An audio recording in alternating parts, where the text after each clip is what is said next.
Hello' guys, good morning.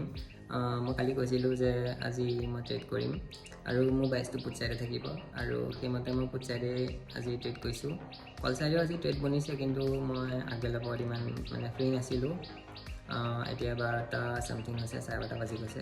এতিয়া মই এটা ট্ৰেড লৈছিলোঁ, মই পুট চাইডে ট্ৰেড লৈছোঁ আৰু বেছি নহয়, মই 27-30 পইণ্ট বুক কৰিছোঁ। প্ৰথমতে 45 পইণ্ট পাই আছিলোঁ। মোৰ টাৰ্গেটটো ডাঙৰ আছিলে, কিন্তু ইমান ডাঙৰ টাৰ্গেট মই ৰখা নাই আজি, কাৰণ সিদিনাখন ডাঙৰ টাৰ্গেটৰ কাৰণে মোৰ বহুতকেইটা SL গুচি গৈছে। বহুত ভাল পইণ্টৰ পৰা ৰিজেকশ্যন আহি পেলাই SL গুচি গৈছে। গতিকে আজি মই 27 পইণ্টত টাৰ্গেট বুক কৰিছোঁ আৰু মোৰ এতিয়া এটা কাম আছে, মই সেই কামটো কৰিবলৈ গুচি যাম।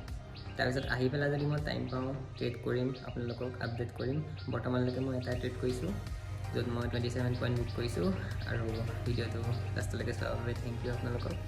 আপোনালোকে মোৰ চেনেলটো চাব পাৰে, ভিজিট কৰিব পাৰে। যদি ভিডিঅ'বোৰ ভাল পায় তেন্তে লাইক কৰিব পাৰে আৰু চেনেলটো ছাবস্ক্ৰাইব কৰিব পাৰে। Thank U.